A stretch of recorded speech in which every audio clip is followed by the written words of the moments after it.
A lot of this isn't going to make sense to you, and I'm sorry about that. I'm just going to start at the beginning, with the house.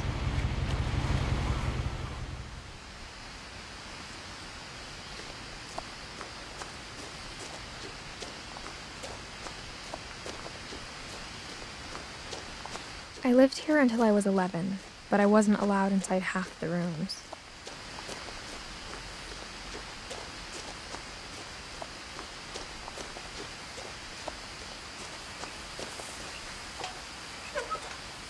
Inside the mailbox were bills from 7 years ago, marked urgent, open immediately.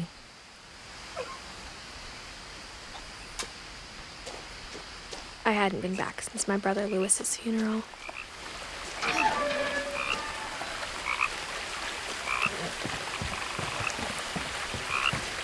In her will, my mother left me a key, but didn't tell me what it unlocked. Maybe she thought I'd know, or she thought that the mystery would be enough to bring me back.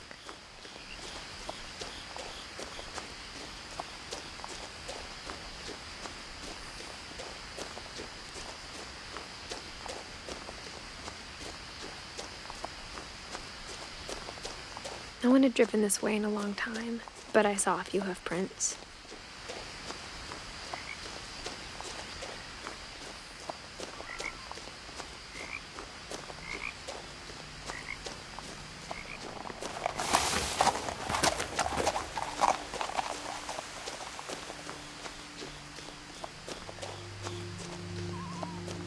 The truth is, even after I inherited the house, I never thought I'd come back to it. But now I had questions about my family that only the house knew the answers to.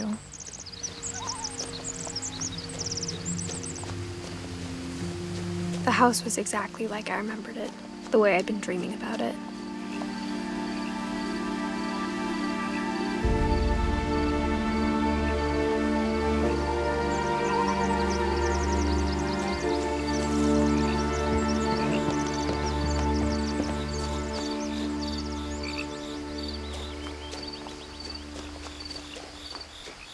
As a child, the house made me uncomfortable in a way I couldn't put into words.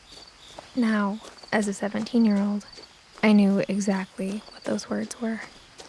I was afraid of the house.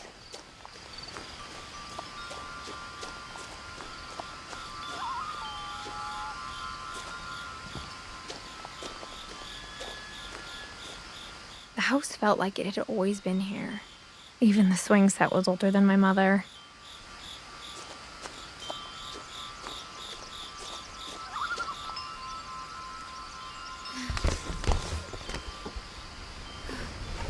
Crawling through the doggy door used to be a lot easier when I was 11.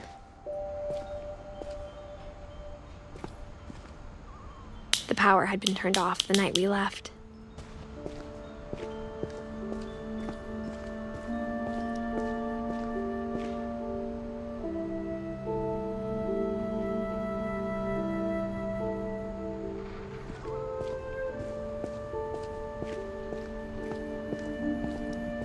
For the first time in years, I felt like I was home.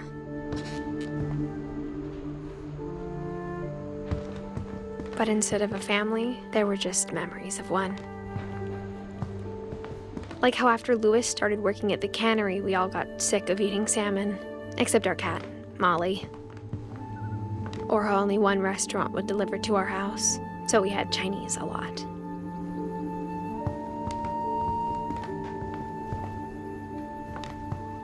Nothing in the house looked abnormal.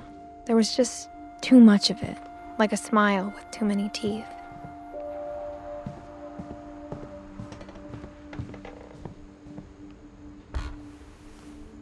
Edie told me once that every Finch who ever lived is buried somewhere in the library.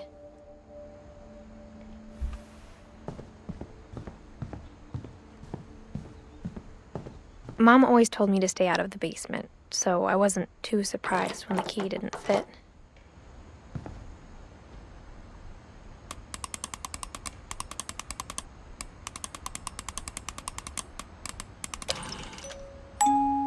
Great-Grandpa Sven built a music box for Barbara. along with the rest of the house. Even the fireplace had a story. Edie told me the bricks came from the original house after it sank.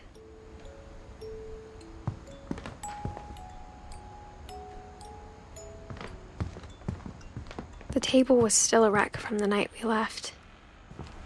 It was like a bomb had gone off, killing everyone but sparing the furniture.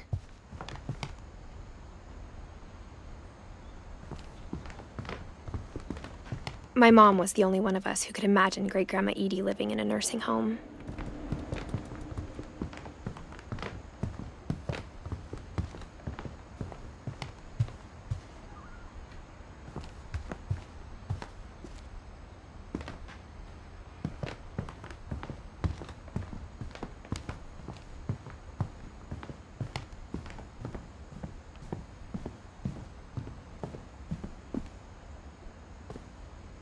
After Milton disappeared, Mom sealed up all the bedrooms.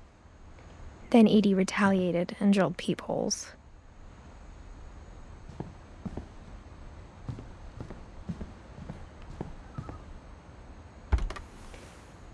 Molly always seemed like a girl I could imagine being friends with, if she hadn't died in 1947.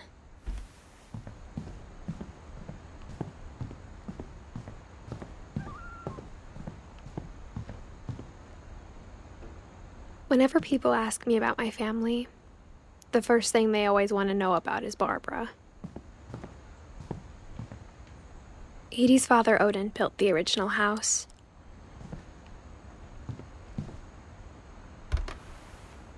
Barbara was a child star for 2 years, until America grew out of it.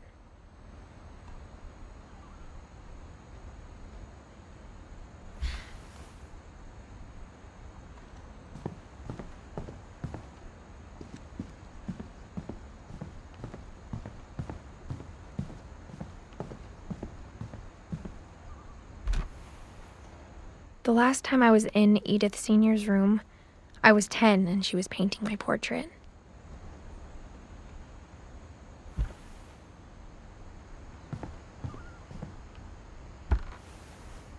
My Grandpa Sam spent 7 years sharing a room with his dead brother, Calvin.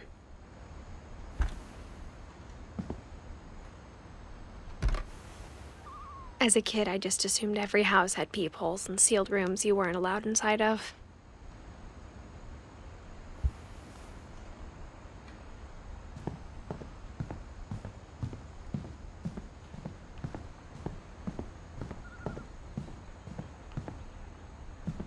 I spent a lot of time playing in Great Uncle Walter's room.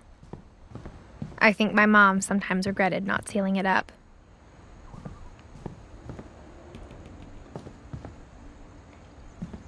Lewis told me there were secret passages, but I never believed him.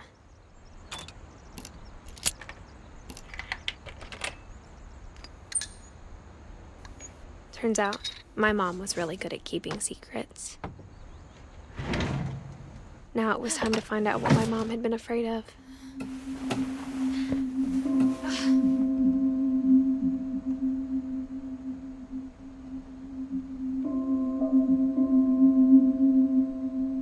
From the paintings on the wall, it was clear my brother Milton had been here before me.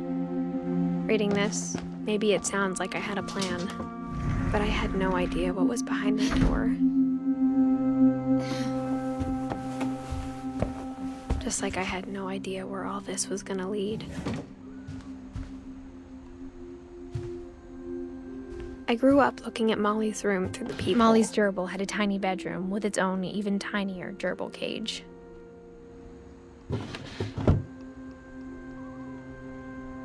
Being inside for the first time, I felt like I'd stepped behind a painting.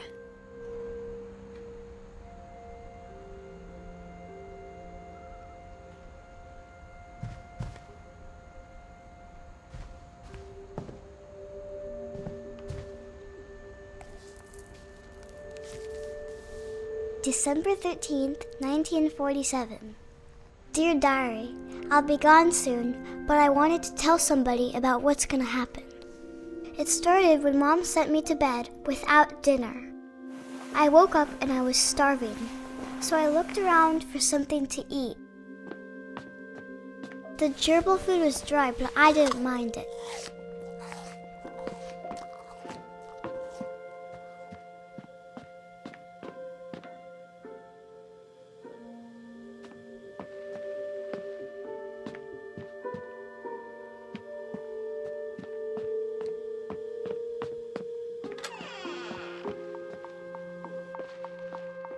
I kept eating and eating.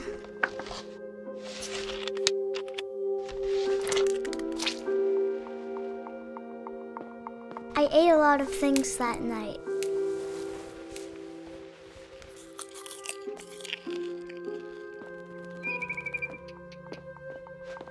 Then I heard chirping outside my window. It was a barn swallow going back to her nest. I reached out for her.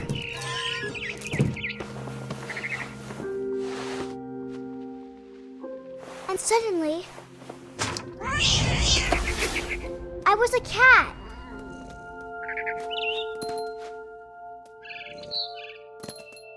I tried to be quiet, but the bird was really scared.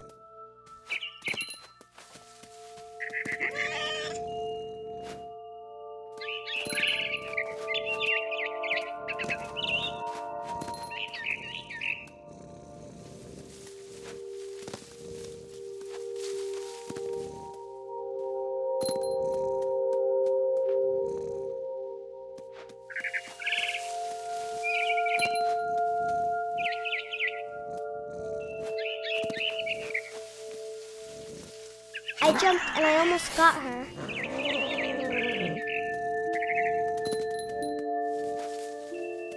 I could tell she was getting really tired.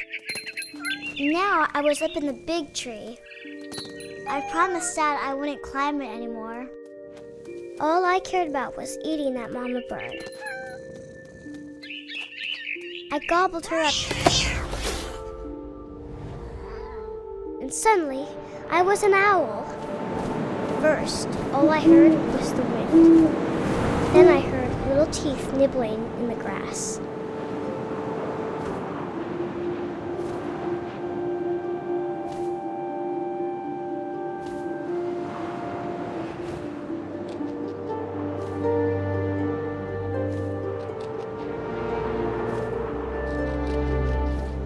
Rabbits.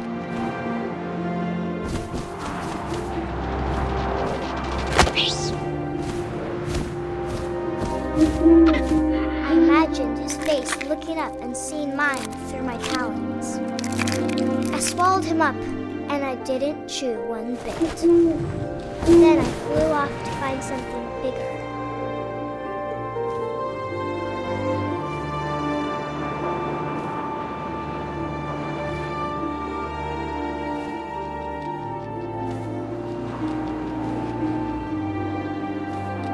A mama rabbit.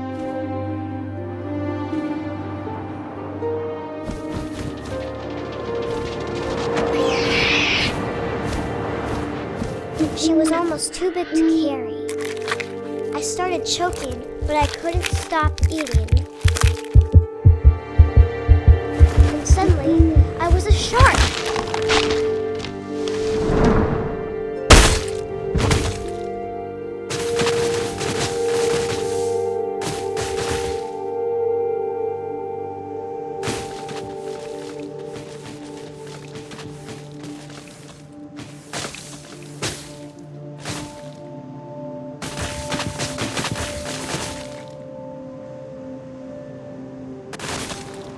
I rolled off a cliff and into the ocean. Now, I was hungrier than ever.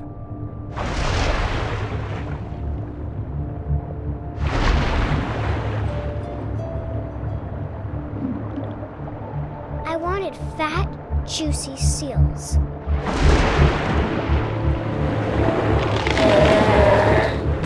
I tore off her flipper, and it tasted really good.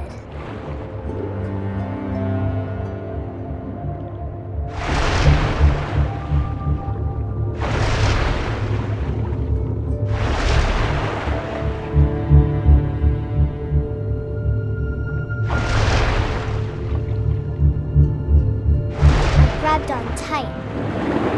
But I was so hungry, I opened my eyes, everything had changed.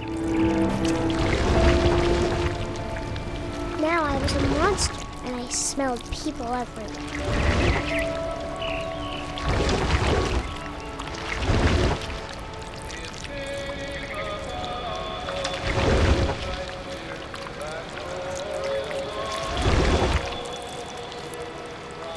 I was big, but I moved real quiet.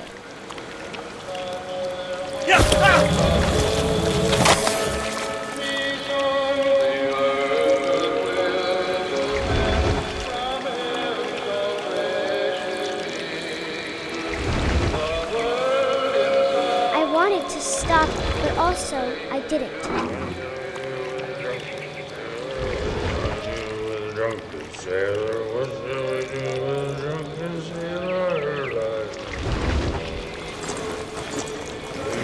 Belly with a rusty razor, his belly with a rusty razor, his belly with a rusty razor. What shall I do with a drunken sailor? What shall I do with a drunken sailor?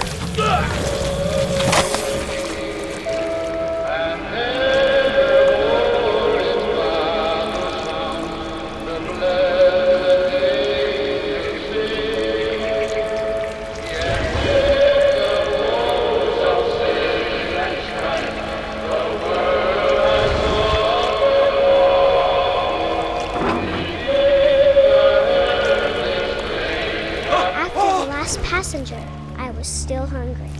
And across the water, I smelled something new. Something I had to have, so I swam towards it. I slithered onto the sand, and the good smell went into an old pipe.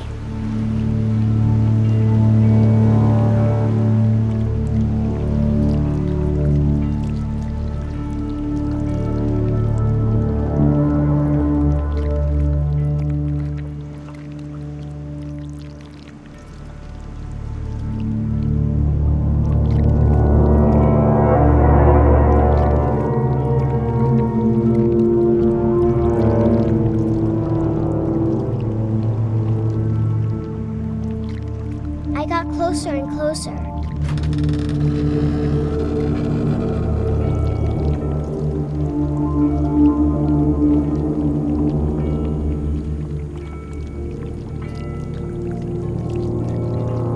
All my stomach started growling.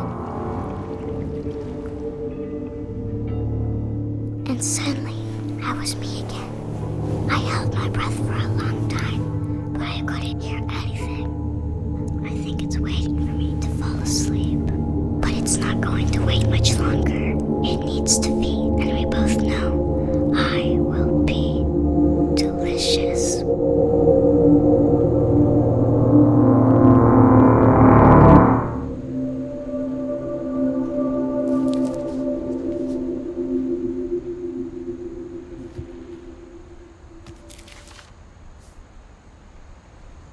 I'm not sure if I believed all of that, but I'm sure Edie would have.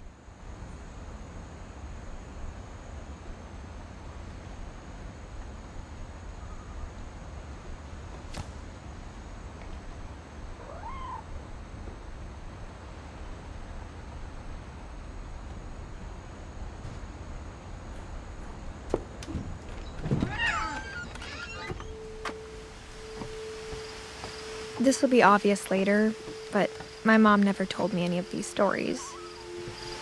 Edie would have, but Mom didn't like bringing up the past. Though, when we adopted a stray kitten, she was the one who named it Molly.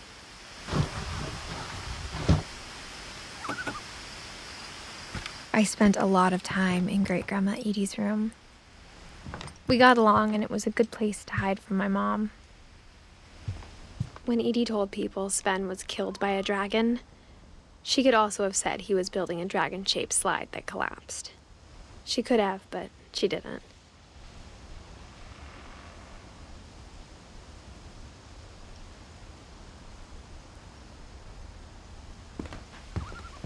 One summer, they evacuated the island, but Edie refused to go. For a few weeks, she was a celebrity.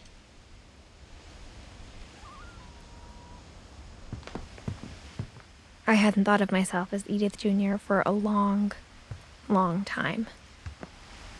Edie gave a big interview about a mole man living under the Finch house. My mom was furious.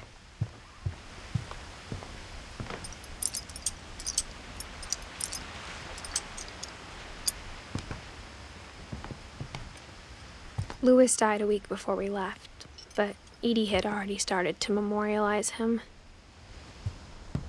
Her room was like a museum. For 500 years, the Finches have been famous throughout Norway for their fortune and misfortune. Odin Finch buries the latest victims of the family curse, his wife Ingeborg and their newborn son, Johan. On January 7th, 1937, he set sail with his family and his house, hoping to leave the curse behind. But 40-foot waves off the coast of Washington send the house and Odin to the bottom of the sea. Odin's daughter Edie, with husband Sven and baby Molly, step ashore on their new home, Orcas Island.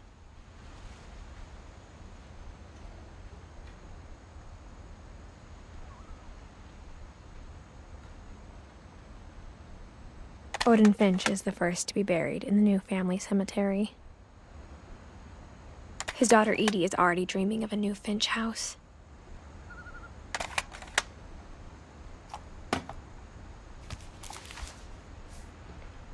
Whatever's wrong with this family, it goes back a long ways.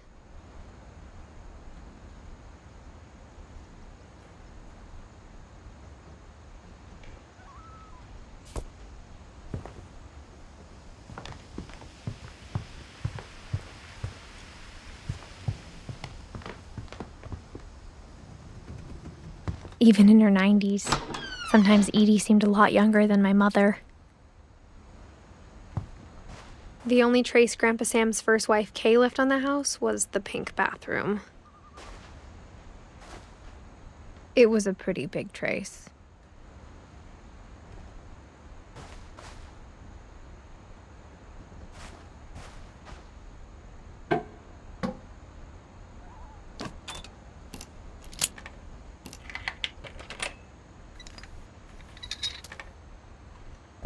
There's a secret in this bathroom.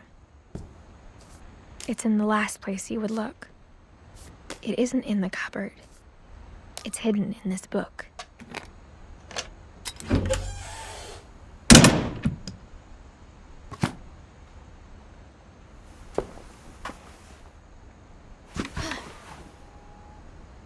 Sven gave Sam an old camera he'd refurbished.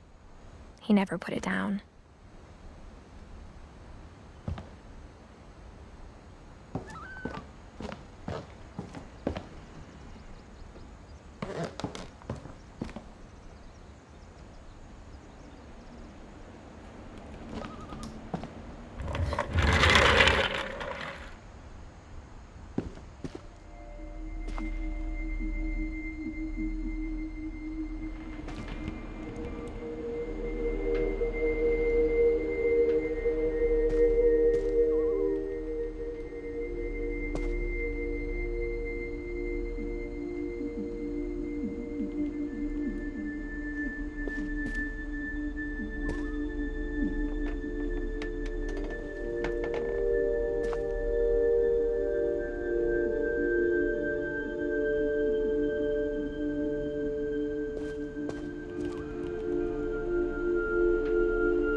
I knew Grandpa Sam had a twin,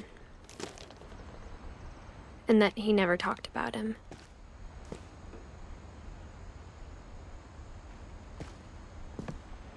I guess my grandpa didn't like history any more than my mom did.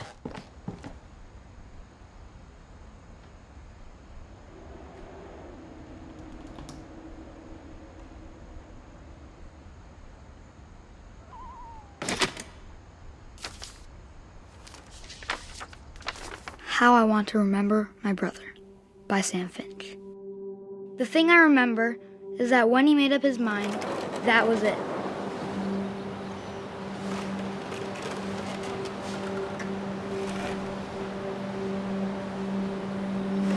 My brother said he'd die before he ate another mushroom, and he did. At Barbara's funeral, we swore we'd never be afraid again, and he wasn't. I think Calvin always wanted to fly.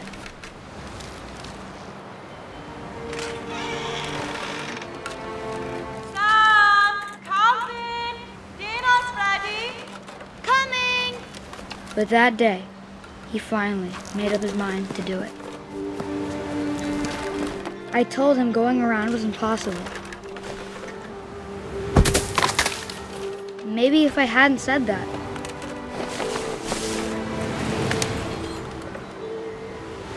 Calvin! I'm not gonna tell you again! maybe if the wind hadn't picked up,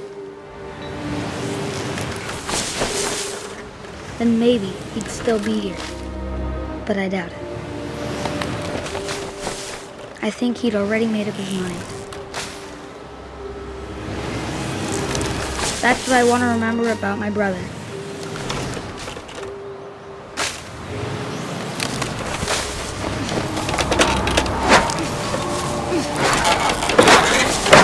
The day he made up his mind to fly. And he did.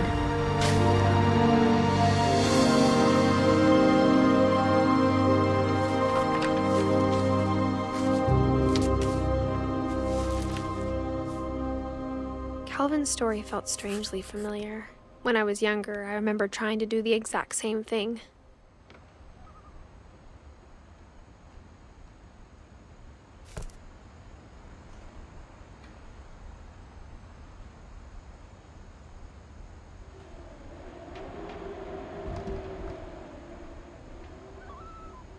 After the funeral, Edie roped off Calvin's half of the room.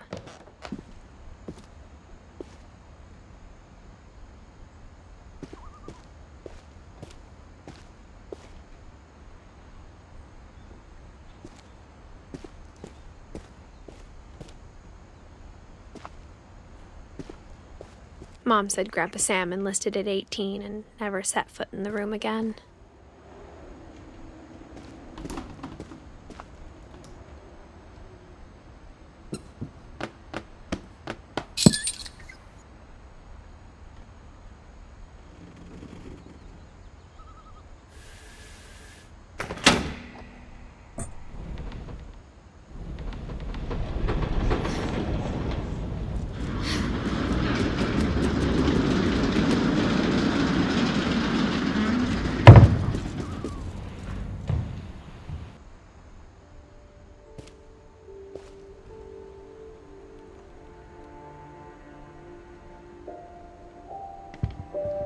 The passages were a pretty tight fit. They'd obviously been built for smaller hands and bellies.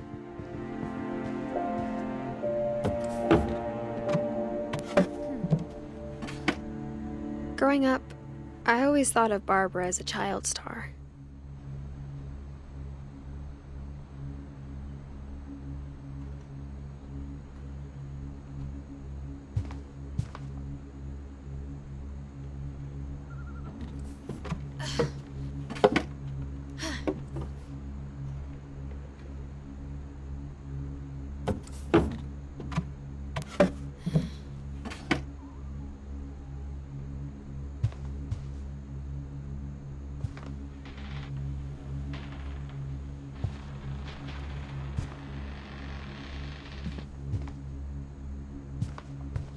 I never thought about how hard it must have been for her afterwards.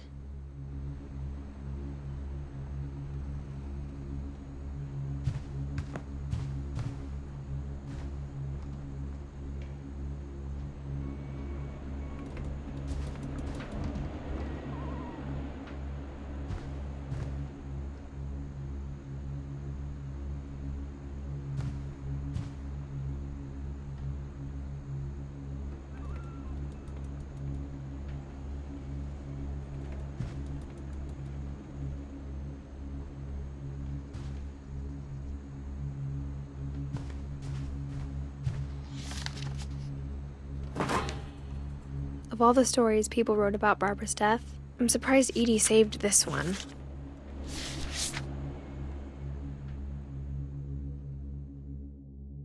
Old Jack here with another ghastly tale inspired by America's most unfortunate family. I'm calling it The Surprise Ending of Barbara Finch.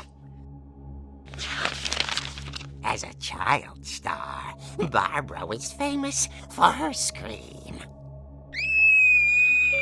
Now at 16, she was all washed up. A has-been.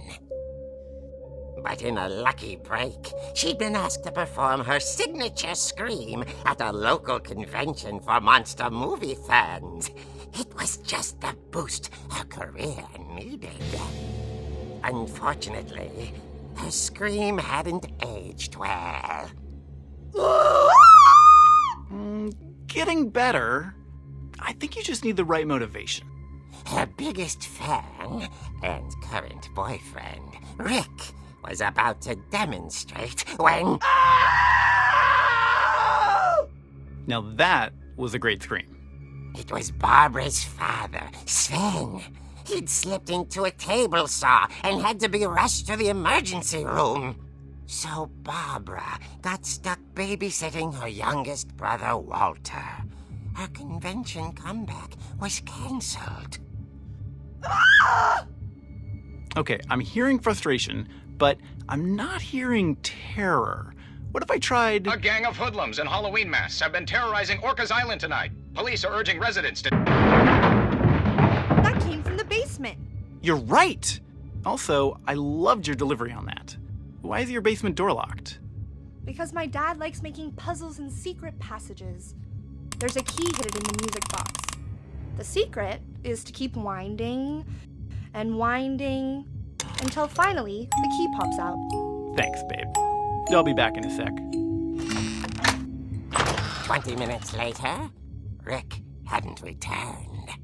So Barbara went to look for him, right on cue. She reached for the music box. And as she wound the key, she listened for Rick, but the house was silent.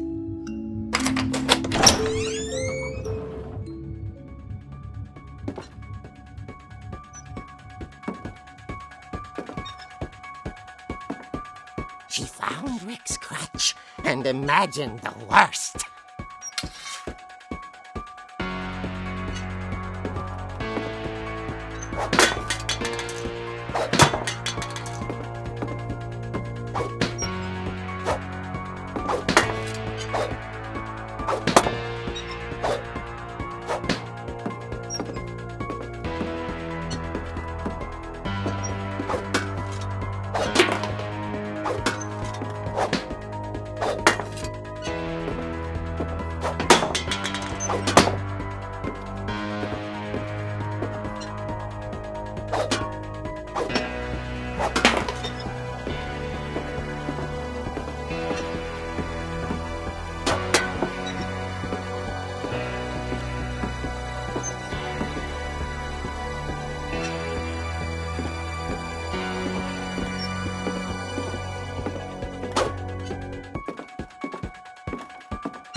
The gang's leader is the infamous Hookman killer, Dr. Carl Hamill, who impaled and then ate his family 10 years ago tonight.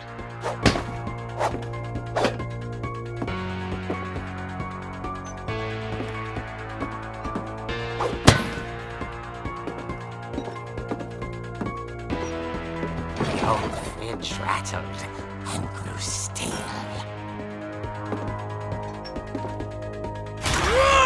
Oh dear!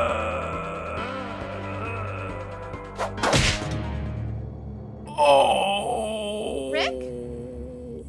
Barb, relax. I was just trying to scare you to help you find your scream. Well, I'm not scared, Rick.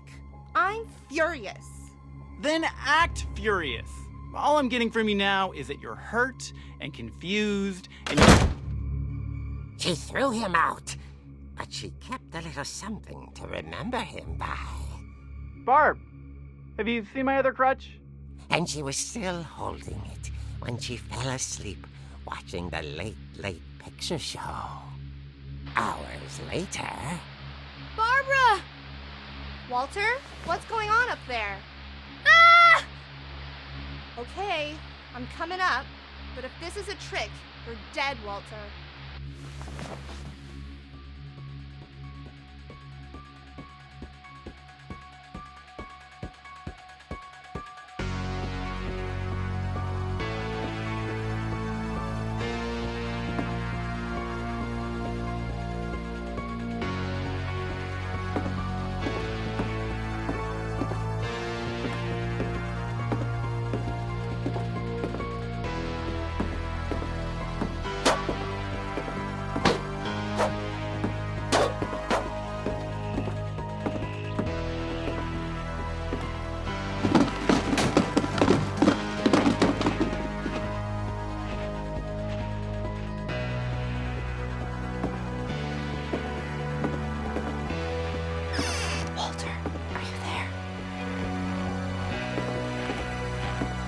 Walter had vanished, but his bedside radio was still on.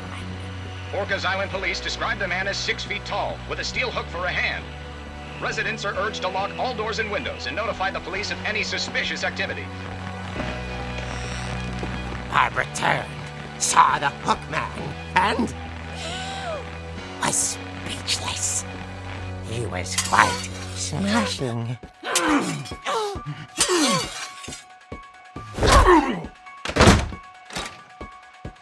And here he was.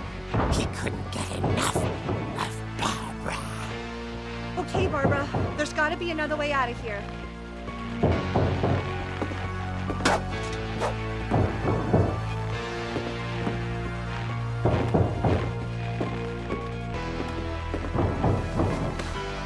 That night, she played her part beautifully.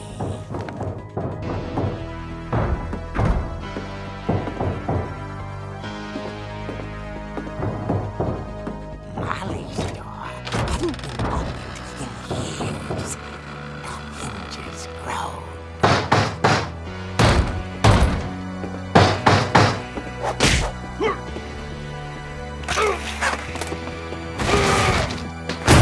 He wasn't moving, but she sensed the story might not be over yet.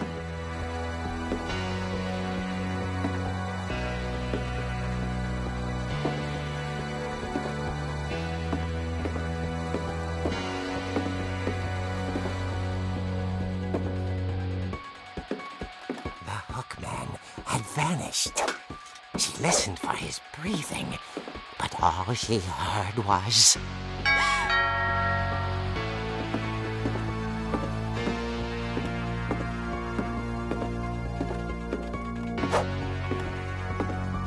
At the door, she heard whispering. It was coming from inside the house.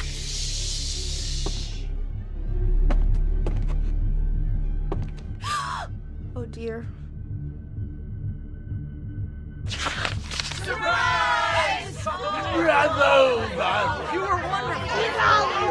monsters had come to surprise her.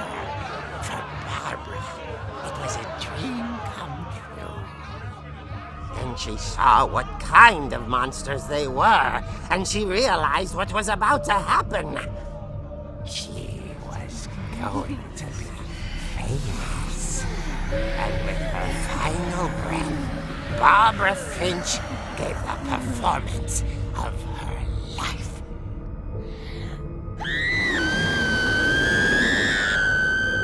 I wasn't there myself, but I hear Barbara was magnificent. Poor girl. She had a taste for stardom.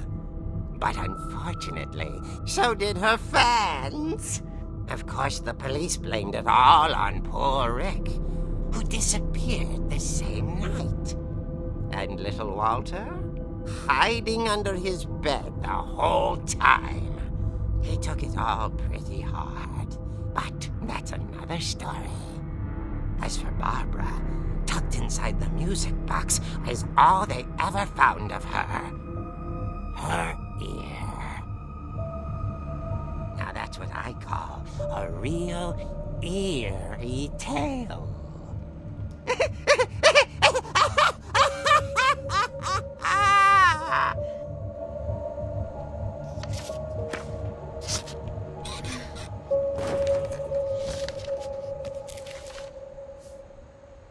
Edie told me all Barbara wanted was to be remembered, as absurd as that comic was.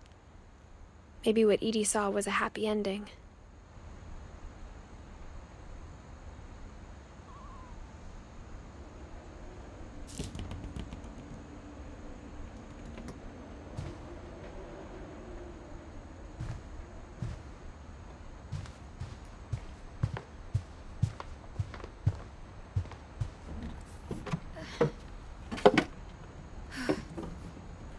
I guess now I know why Mom didn't like me playing with the music box.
Mom said the basement was off limits, unless I wanted another tetanus shot.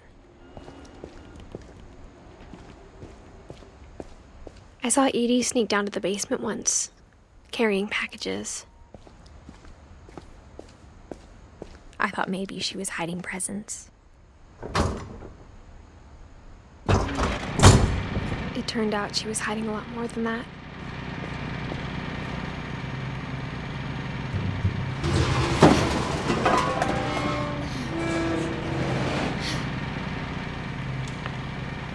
I remember asking Mom once about where Walter had gone. She said after Barbara died, he got as far away as he could.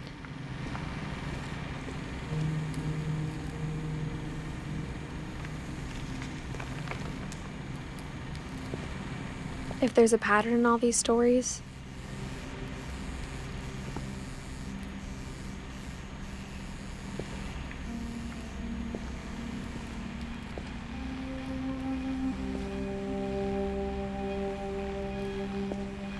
I think it's that none of us has gotten very far.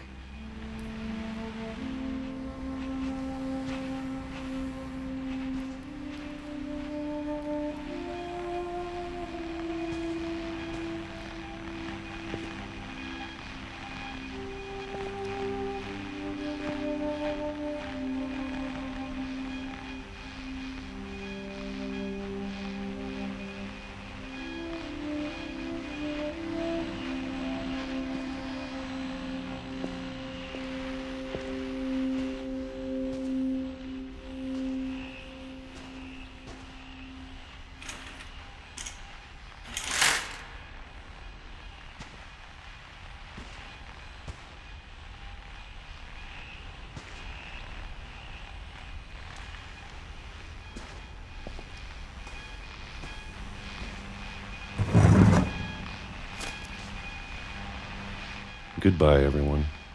I can't believe I've been down here for 30 years. On that first day, after the shaking started, I didn't think I'd survive a week.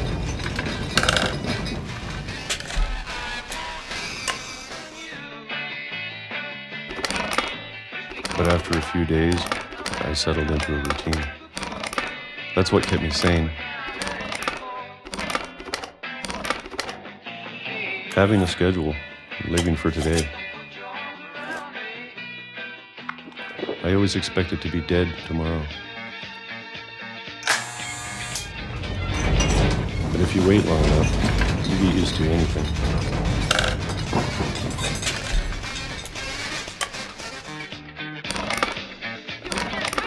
Even a monster on the other side of the door starts to feel normal.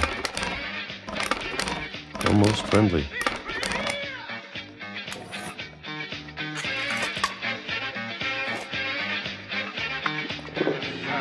And then one day, everything just stopped. Whatever that thing was, it was gone. Maybe it got tired of waiting. Or maybe I just got tired of being afraid.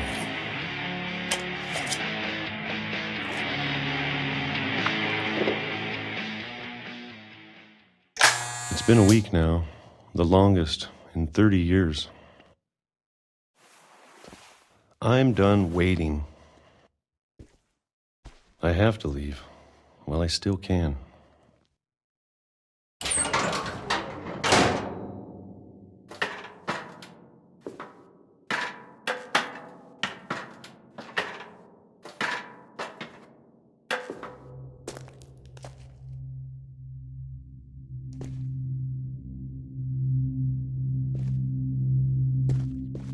I know it's out there, somewhere.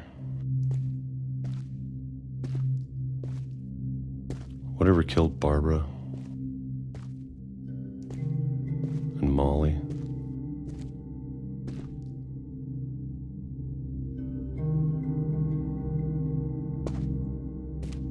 And Calvin.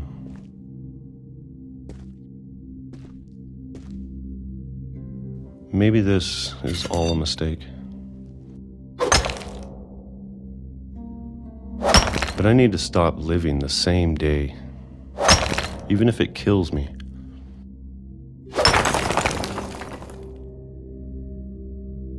Whatever's out there, I want you to know I'm ready for it.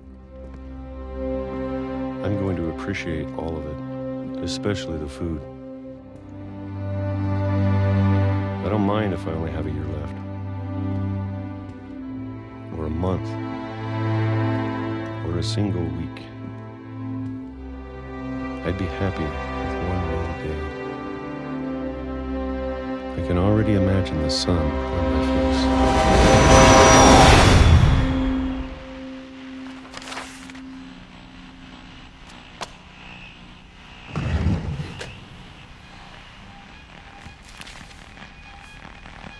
Walter died when I was 6. I can't believe my mom never told me he was down here.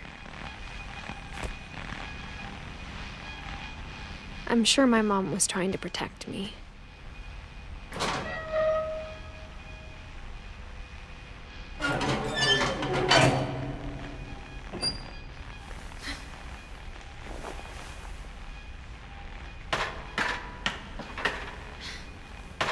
Maybe she was afraid I'd end up like Walter.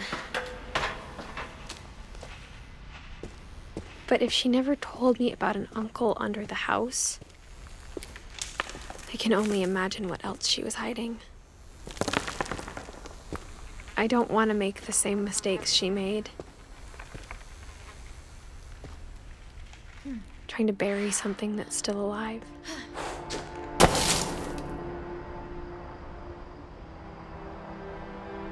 Now that there's only one of us left, or maybe 2,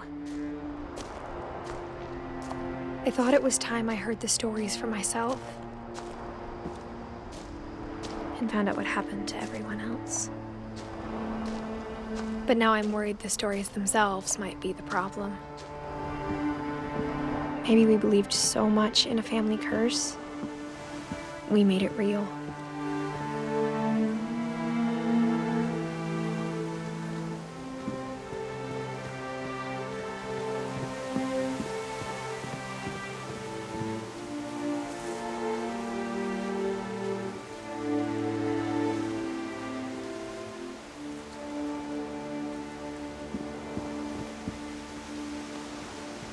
I don't know if I should even be writing this.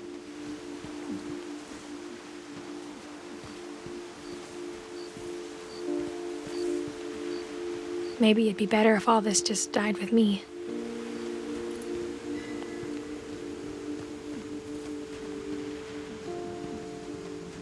But I thought you should know about your family.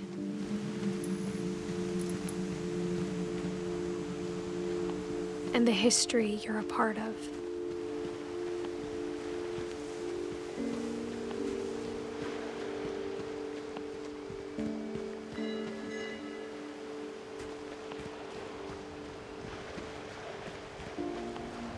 Though to be honest, I feel as lost as you probably do right now.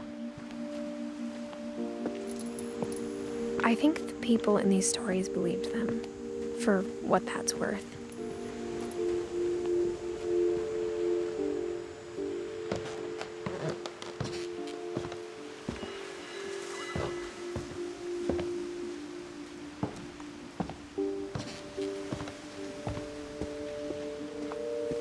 And when you look at the house, that history of imagination and stubbornness and madness, any of it seems possible.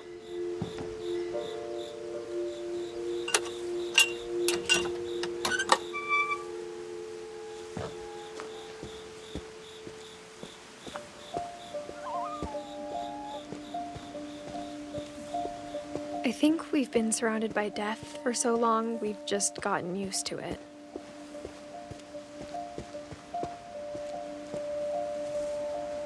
What kind of family finishes building a cemetery before starting the house?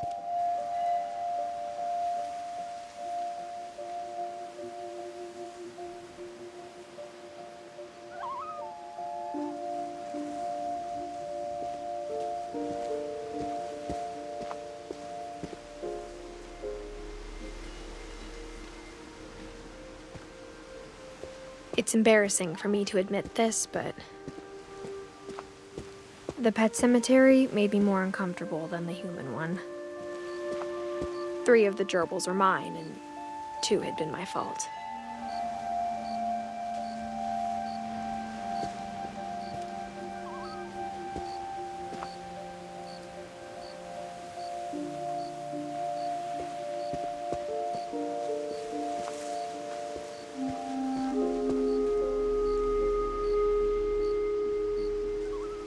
Sven built the house, but it was Edith who designed the cemetery.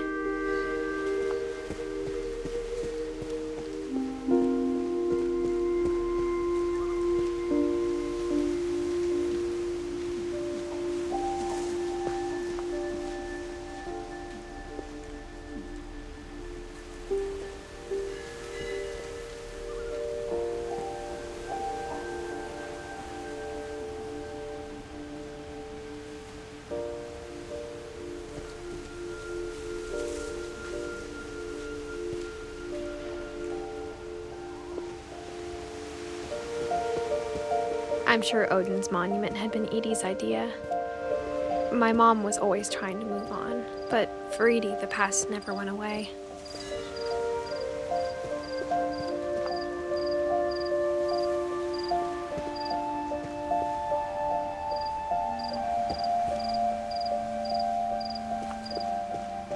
She could see it poking out of the water at low tide.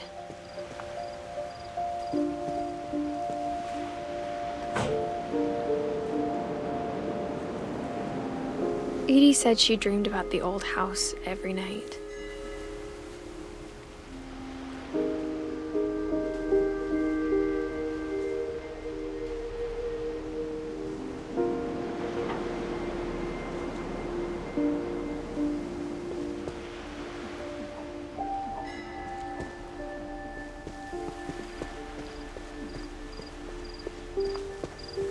Edie's side was always easier for me to understand.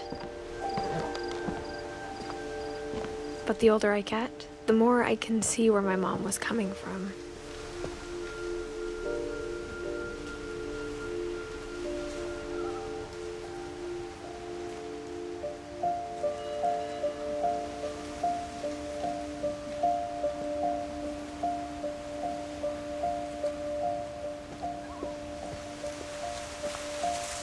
She lost 2 of her brothers, just like I did. I get why she tried so hard to protect us. We never found Milton's body, so my mom insisted we were putting up a monument, not a tombstone.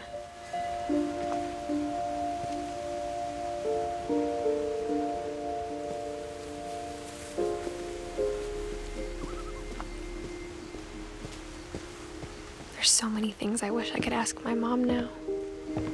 Part of me thinks this is what she wanted all along. For me to come back someday and find everything out for myself.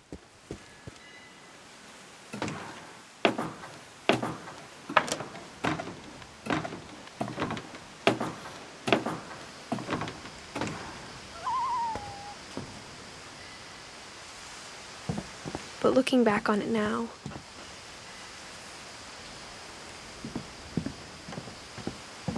if she told me there was going to be so much climbing, I never would have come when I was 22 weeks pregnant.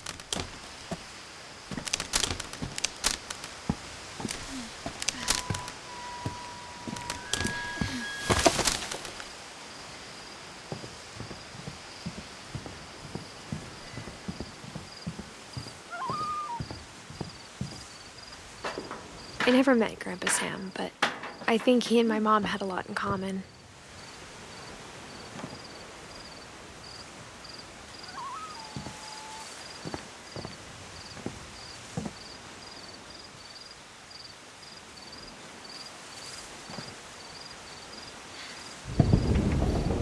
They were both pretty intense.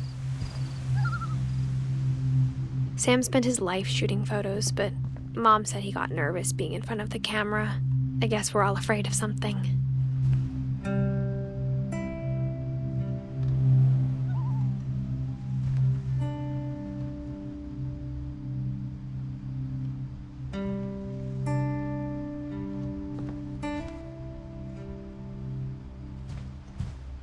Instead of hiding from death, Sam seemed to go out of his way to meet it.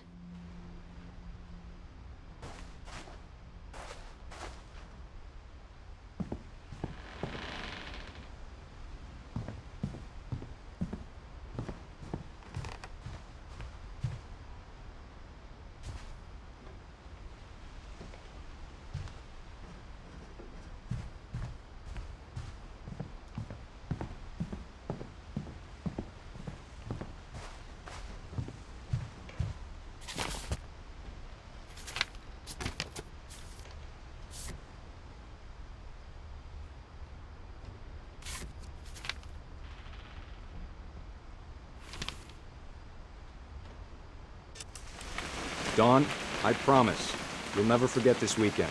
Yes, sir. These memories are gonna last a lifetime. What? Am I gonna have to shoot anything? It's a hunting trip, Dawn. Shooting is strongly encouraged. It's too early, Dad.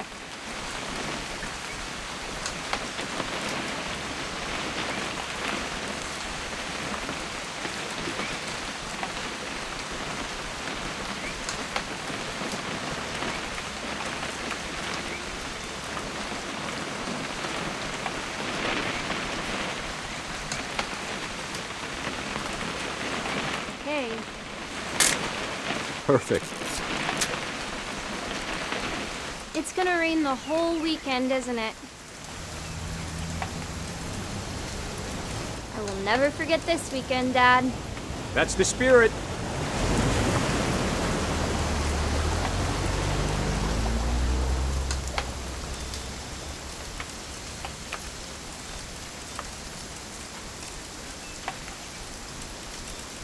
Please just take the damn picture.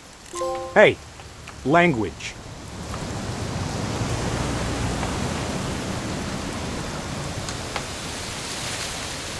Smile, Dawn.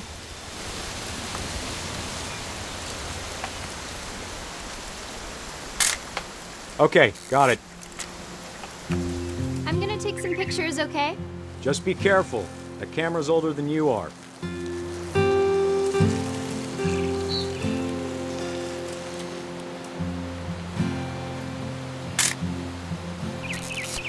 You're right, Dad. It's starting to clear up. Still freezing, though.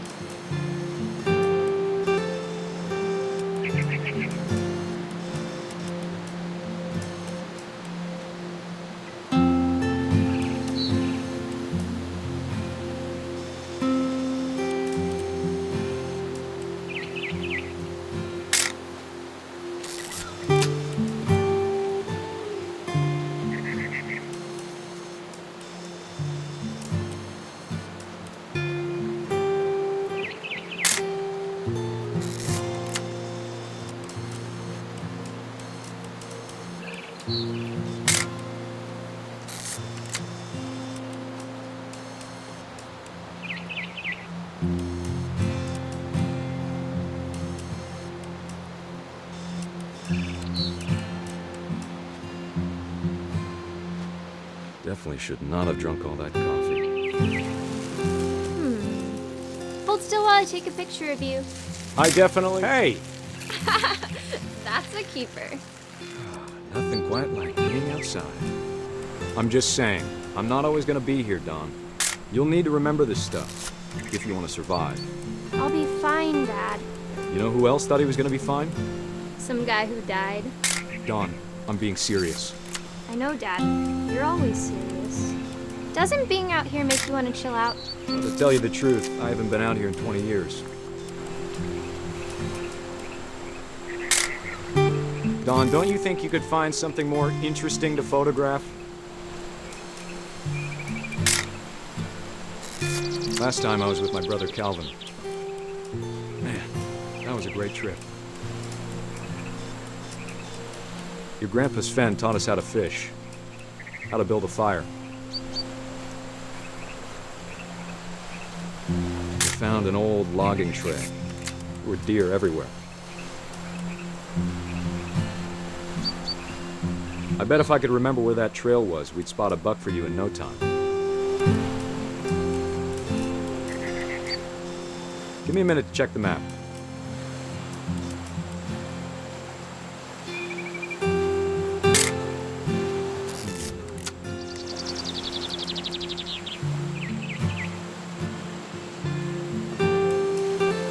Let's see.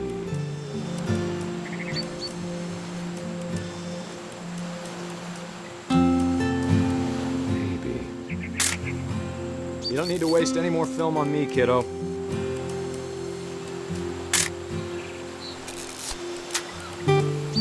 Was it?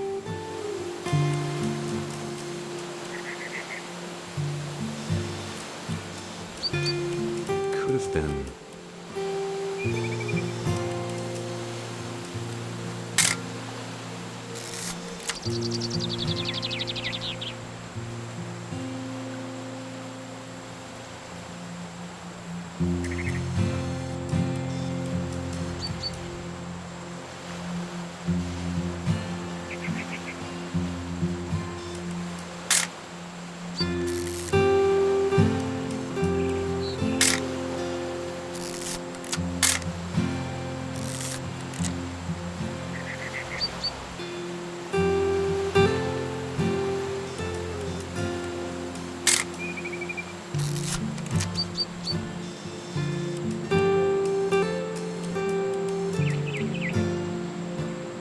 Dad!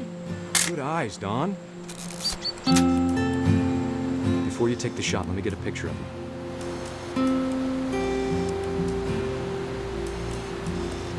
Dad, I... Just... Let me get behind you. Do I have to do this? Dawn, you don't have to do anything. But if... Great shot, Dawn!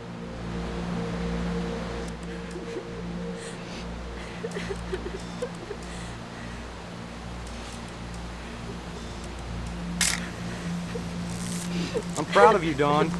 Always remember that, okay?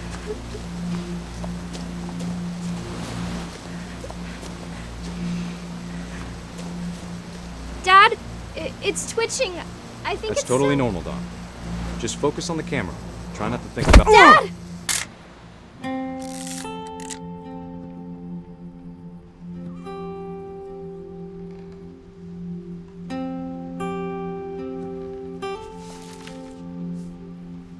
Of all these stories, that's the one I wish most that my mom had told me.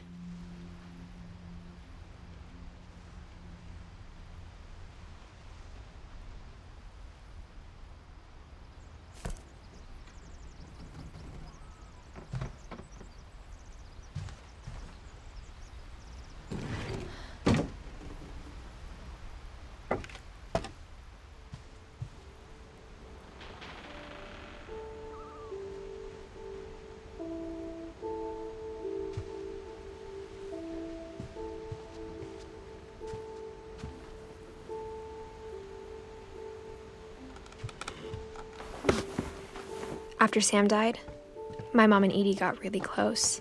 They'd both lost a lot.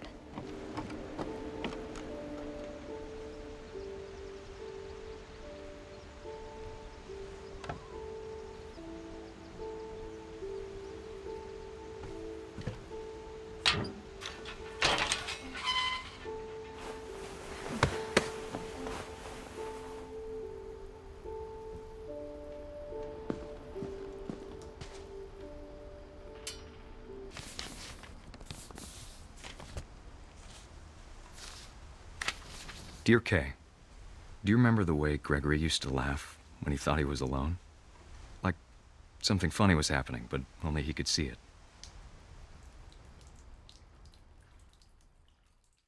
I think he saw things the rest of us don't.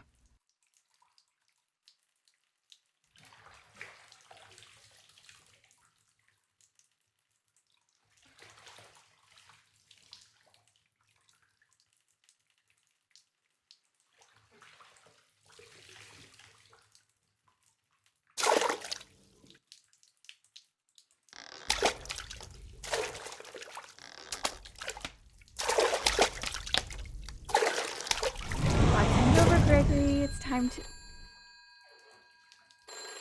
Hold on, sweetie. Hello? Sam, I told you I don't want to talk right now. I wonder what he saw.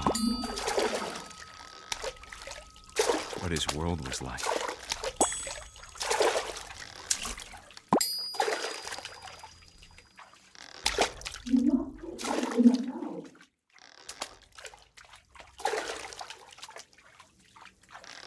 He reminded me so much of Calvin.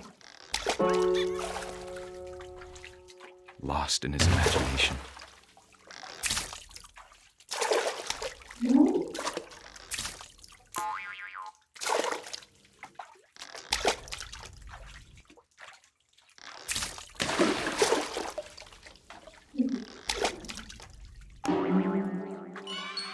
I know how silly it sounds.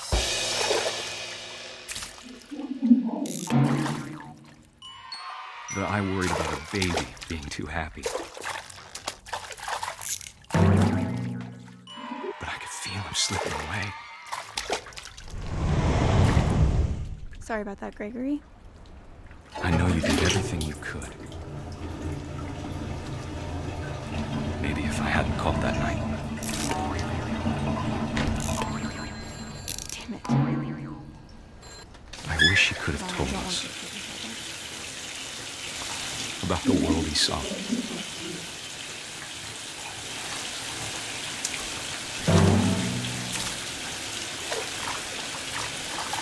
Hey, there's so much I don't understand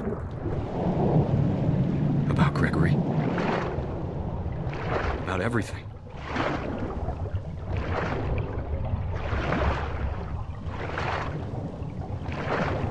But I know what happened wasn't your fault.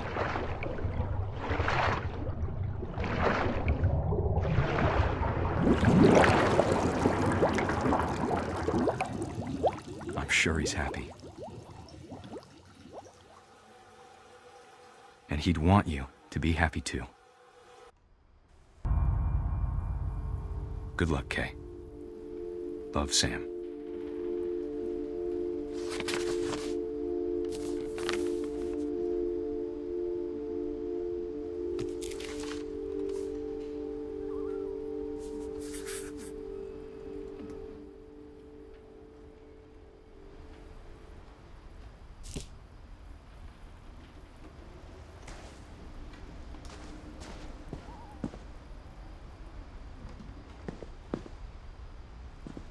I can't imagine my mom ever writing poetry, and yet...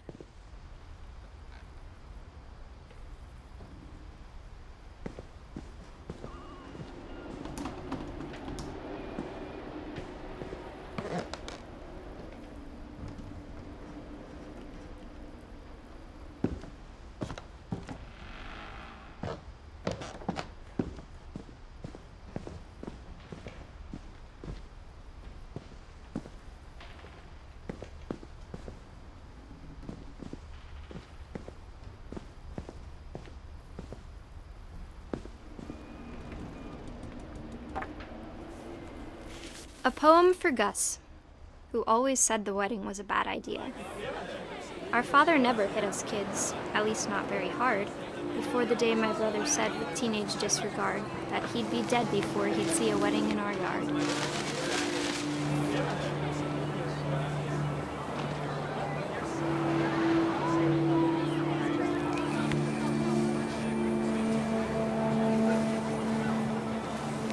My father made him come, of course, but Gus stood far apart, just flew his kite and bottled up the storm inside his heart.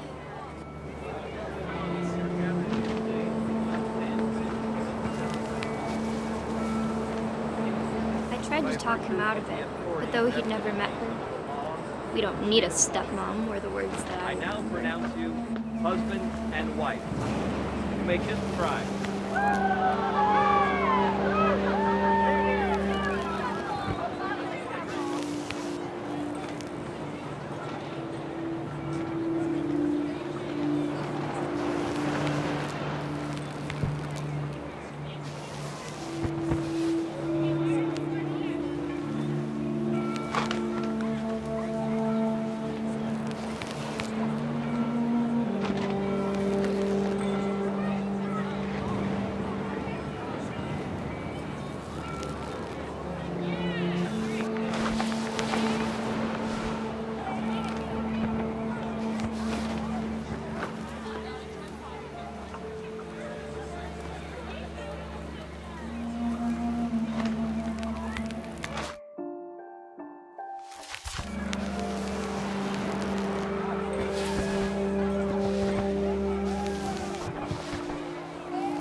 When the time for photos came, Dad ordered him to come here. But Gus declined and as a sign held up his middle finger.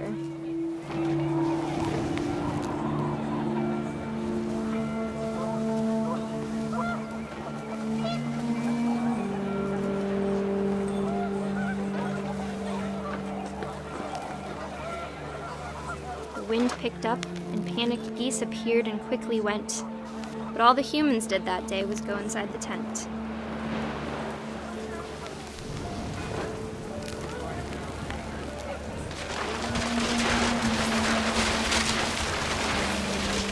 The rain came down in buckets then, but no one seemed afraid that nature might destroy the tent our dad had crudely made.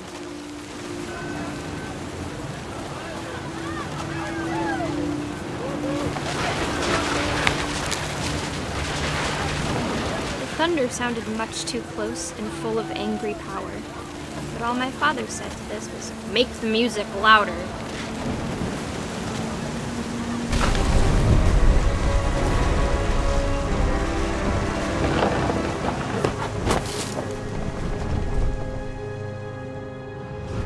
I wish that I could truly say I thought about you on that day. Out there on the beach alone, just you, the wind, the sea, and foam. But I didn't, until we found you.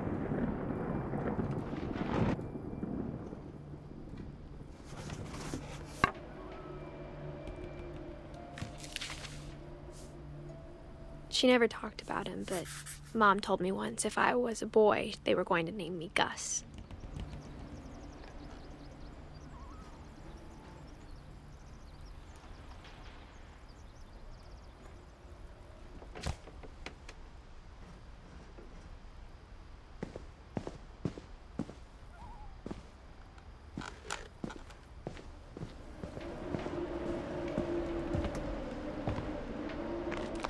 My mom moved up to the loft after her brothers died. At the time, it was as far away as she could get.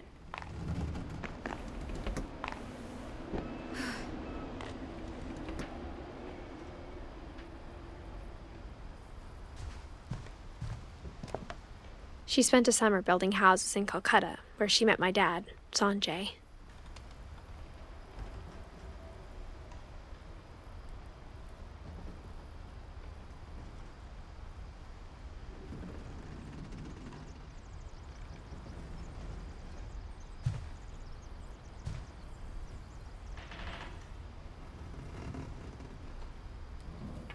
My mom moved to India a week after graduation and got a job teaching English.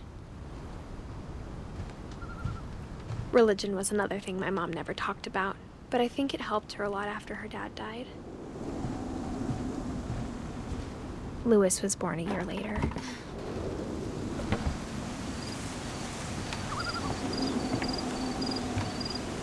When my dad died, I don't think Mom knew where else to go. I'm sure Edie was happy to have her back. And to see kids in the house again.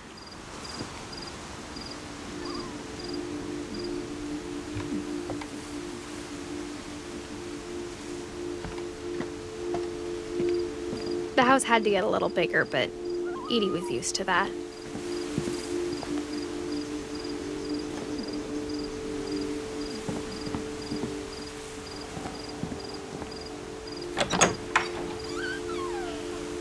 And for a while, things were good, almost normal.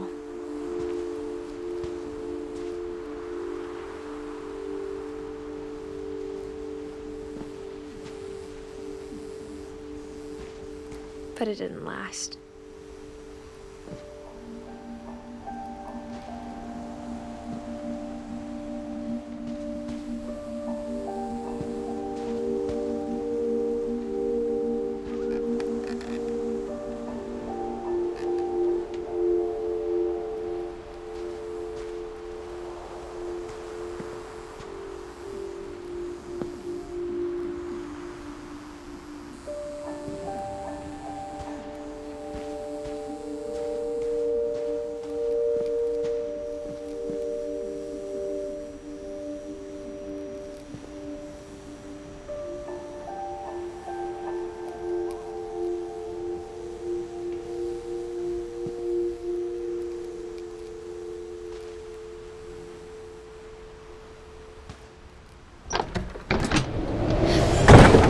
The beginning of the end was Milton's 10th birthday, when Edie gave him a castle.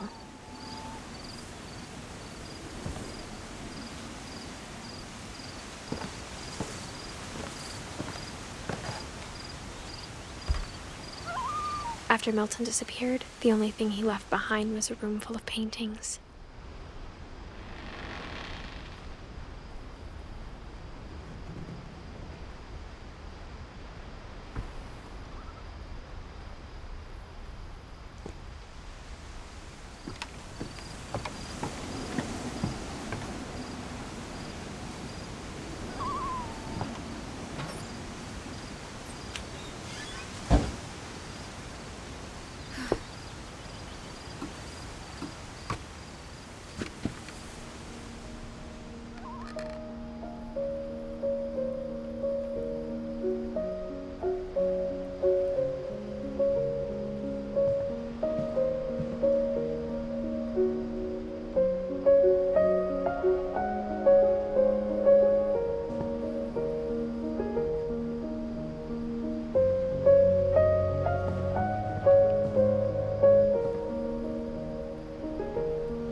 Milton Finch in The Magic Paintbrush.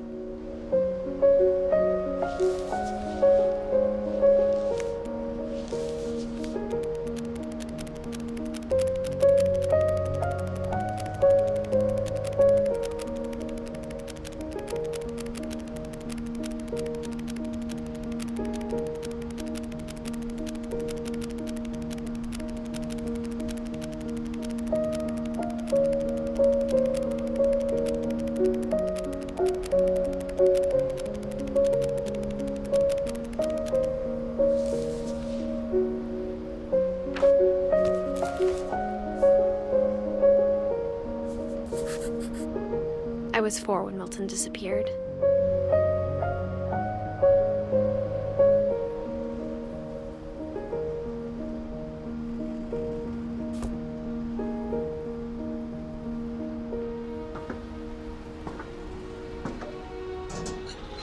Mom spent months searching for my brother. Then she sealed the doors.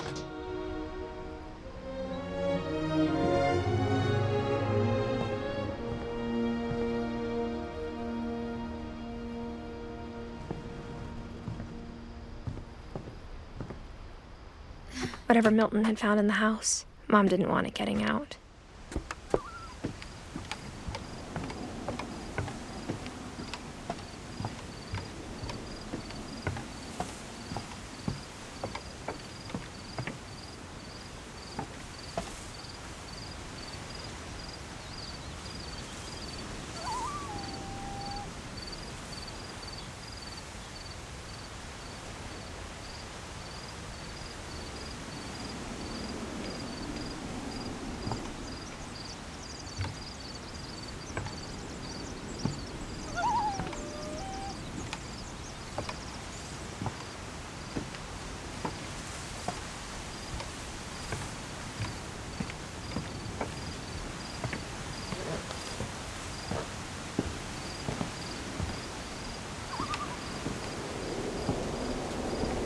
Mom definitely blamed Edie, but I think Louis blamed himself. After he graduated, he just spent more and more time in his room, until Mom got him a job at the cannery.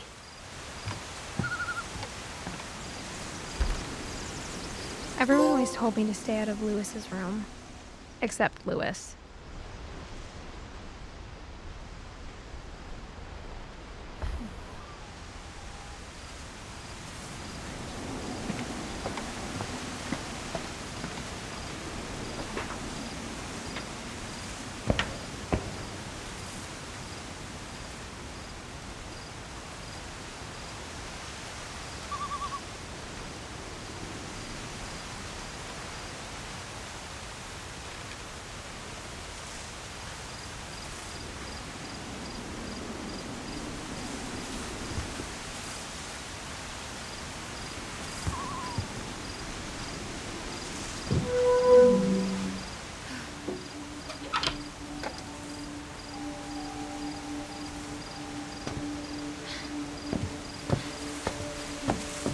Louis's room smelled very, very familiar.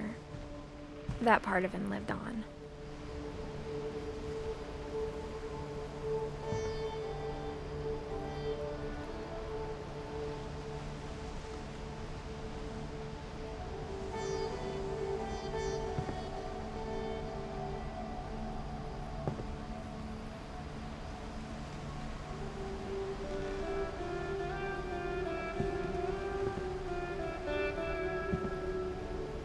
Louis and I spent a lot of time playing games together, but he was surprisingly bad at them.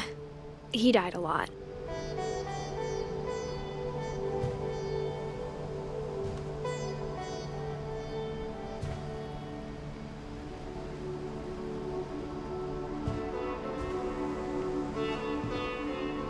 He was so proud of being Indian.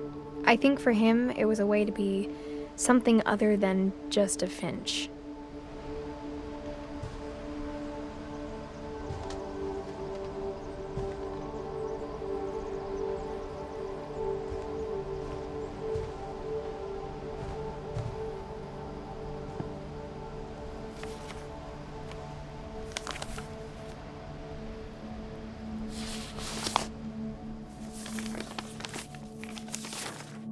Dear Mrs. Finch, as Lewis's psychiatrist, I can understand your desire for an explanation.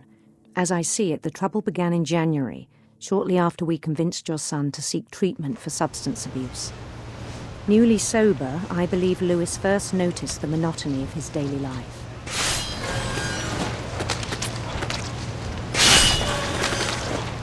He kept working at the cannery, but he withdrew part of himself. In our sessions, I saw the same behavior. His mind began to wander.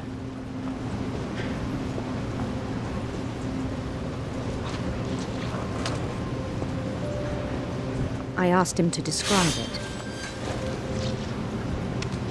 He said he started small, imagining a labyrinth. He'd feel his way about. Then something moved. Bats. And toads.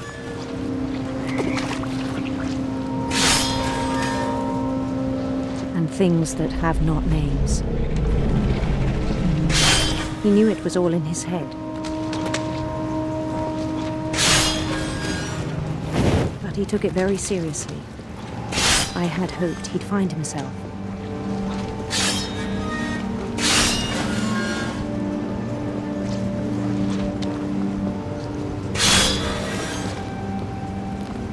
But he found something more.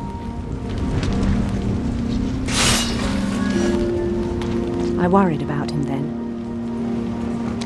Daydreaming at the cannery. I spoke with his boss.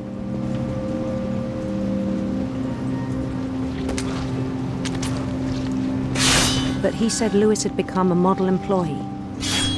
Methodical, tireless, focused. Like a whole new Lewis. So I let him go on.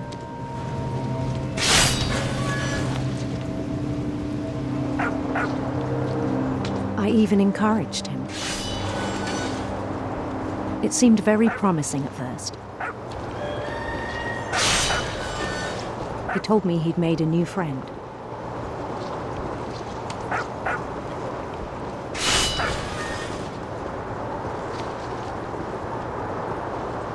On the edge of a city he named Lewis Topia. He built the city up slowly, brick by brick. Then he made musicians.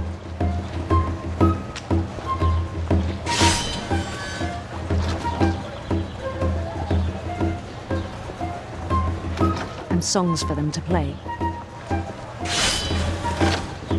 He talked about starting a band.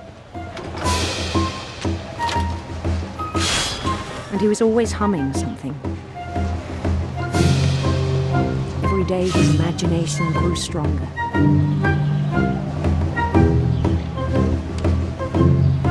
He no longer spoke at the cannery.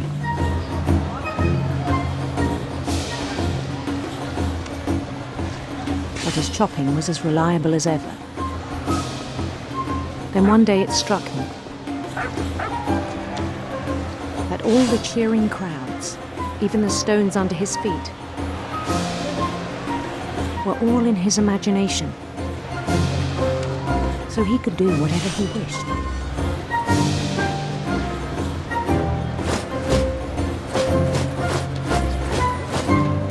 He held an election for mayor. And he won. They begged him to stay, but his mind was already wandering. It became a game for him.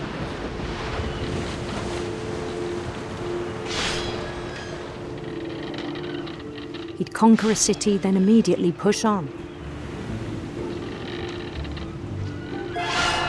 New Louisville.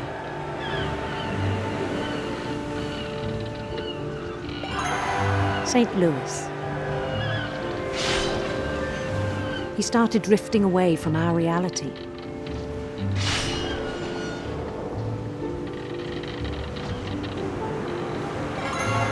Minneapolis.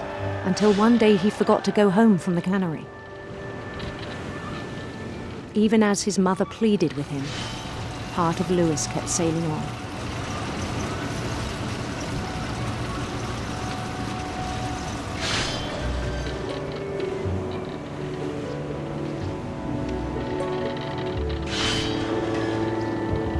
In Louisburg, he heard rumors of a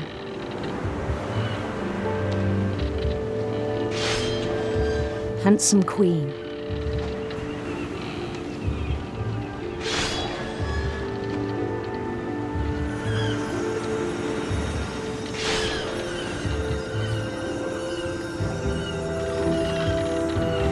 The queen was on her own quest for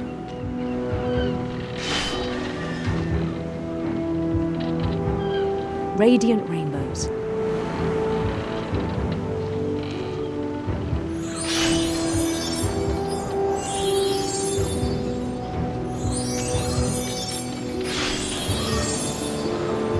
He followed the sound of her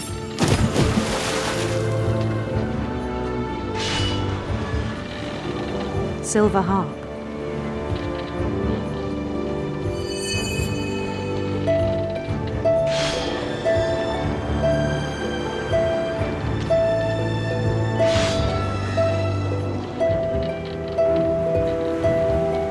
His chase led him to a golden palace east of the sun and west of the moon. Even then, his logic remained sound. He knew the world was all in his imagination.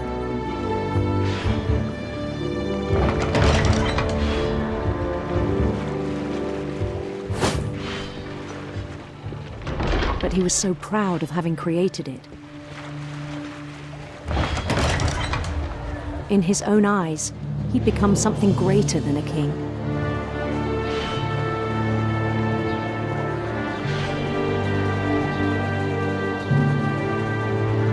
For someone who'd never known success in the real world, I think it was overwhelming. And then it struck him that the real Louis was not the one chopping salmon, but the one climbing the steps of a golden palace.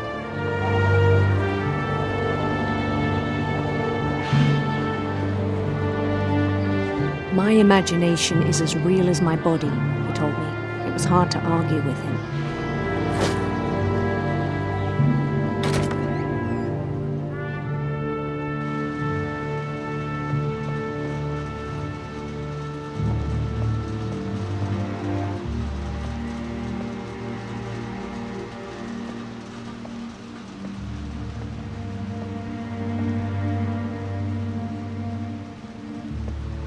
Began to forget the world we know.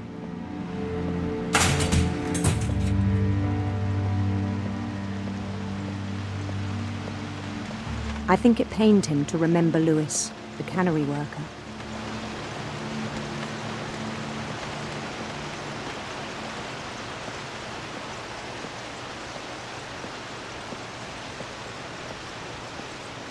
He began to despise the man with a royal contempt.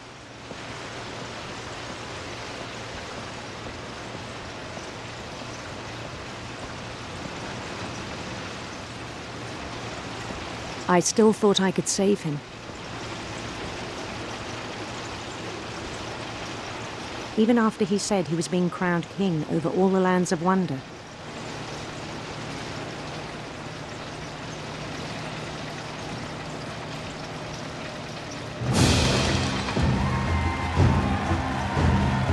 The palace would be packed with his companions.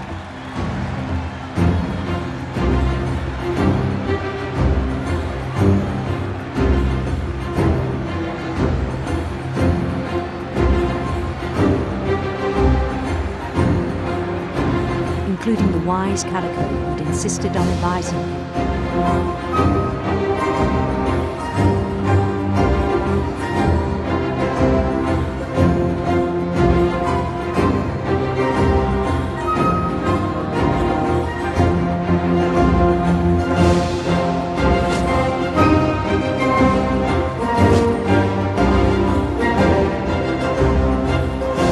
His queen waited, holding his crown.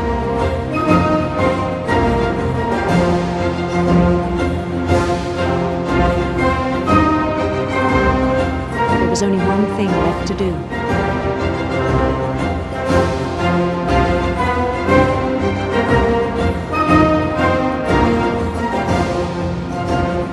Bend down his head.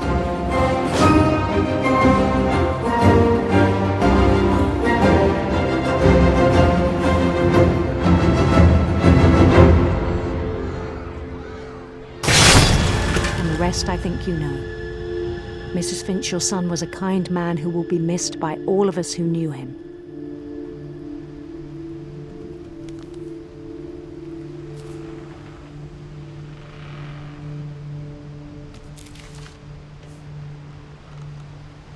My brother was really cool. I wish you could have met him.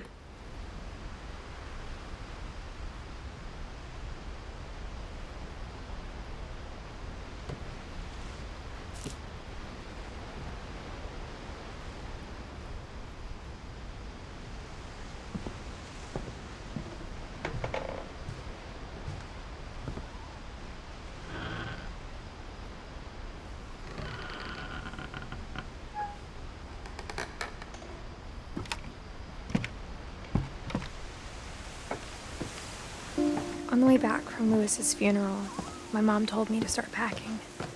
She waited until the day before we left to tell Edie.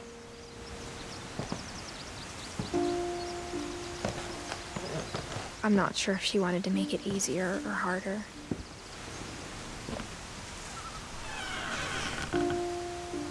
I wish we'd stayed. But I understand why we left.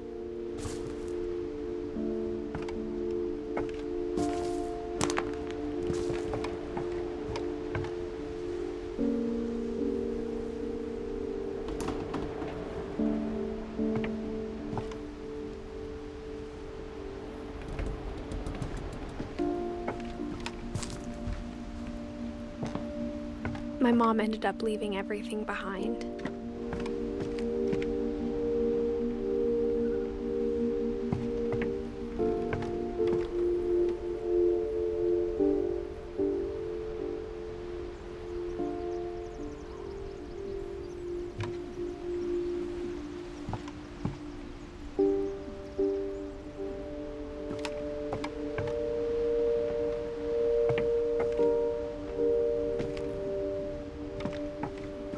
What happened that night had been coming for a long time.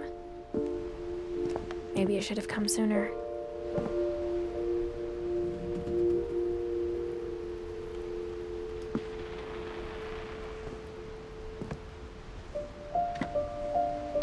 But it had to end one way or another.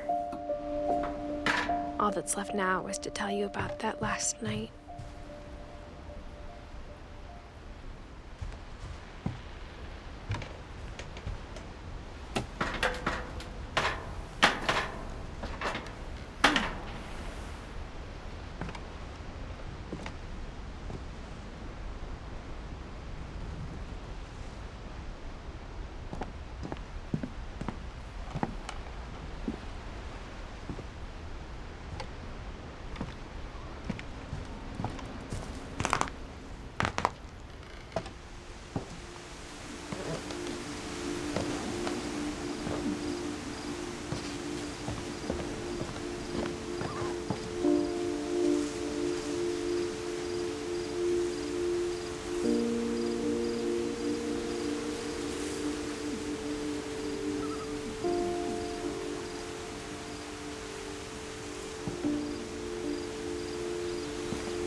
That whole last day, Edie just watched us pack and didn't say a word. Until supper, when she raised her glass and said, "To our final night together, and all our final nights apart." Grandma, you know what I said about alcohol. Some of your medications are very Edith, specific. I left a present for you in the hallway. Why don't you go open it? The grown-ups have to argue now. I'm sorry, you're right. We're all leaving tomorrow. Let's just enjoy our last... I'm not leaving. Edith, you're excused.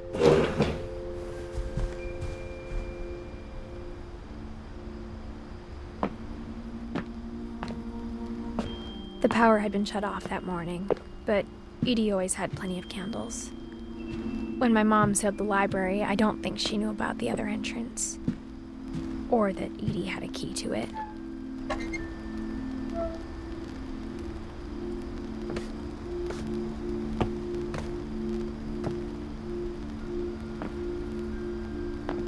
That thing you're afraid of isn't going to end when you leave the house. Edith has a right to know these stories. My children are dead because of your stories. I think it's best if Edith and I leave tonight. We'll have the nursing home send a van for you in the morning, okay?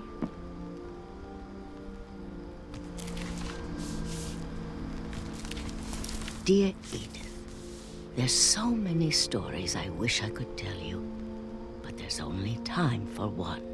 This is about what happened on the night you were born.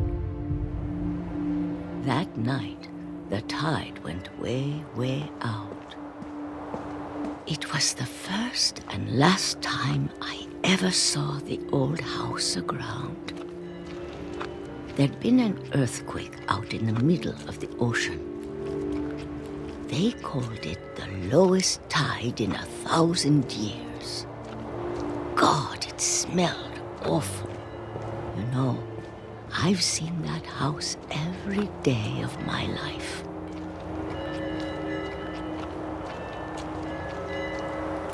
But I never thought I'd go back to it.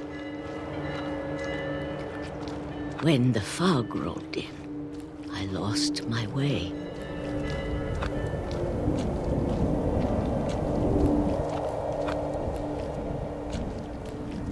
I got turned around.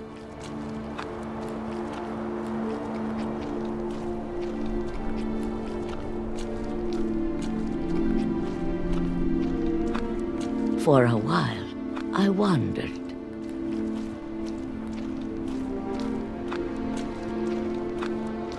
I started seeing things.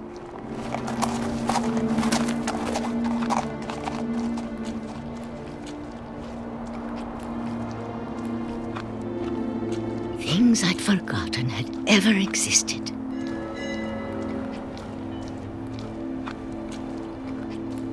But when I saw them, they felt like old friends. That night, a lot of things came back to me. Or maybe I came back to them.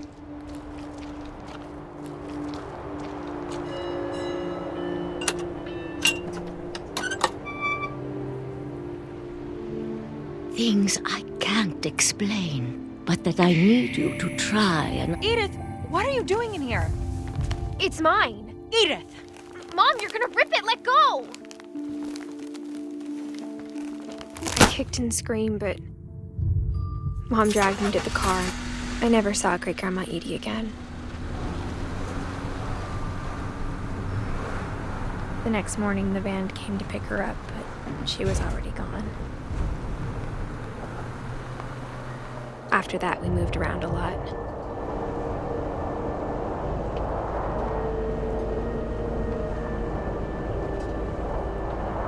We both tried to make the best of it.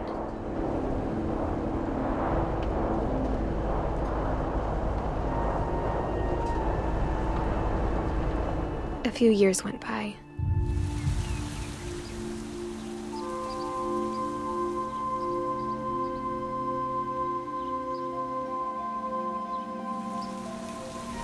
My mom didn't like to talk about it. but she started getting sick a lot.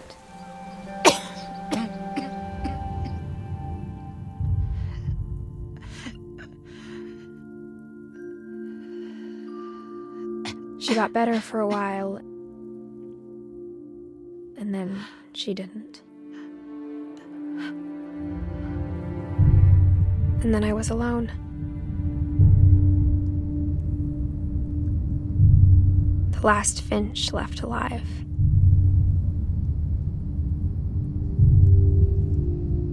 Until I found out about you.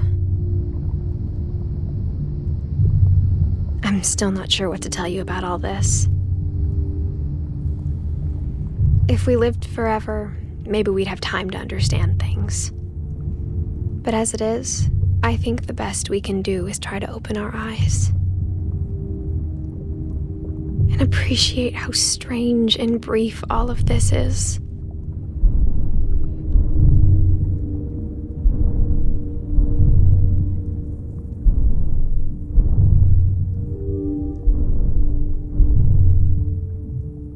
This journal was supposed to be for you, but now I hope you'll never see it. I just want to meet you and tell you all these stories myself. But I guess if you're reading this now, things didn't work out that way.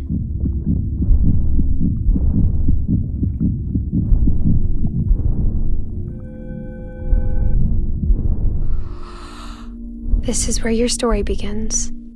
I'm sorry I won't be there to see it. It's a lot to ask, but I don't want you to be sad that I'm gone. I want you to be amazed that any of us ever had a chance to be here at all. Good luck.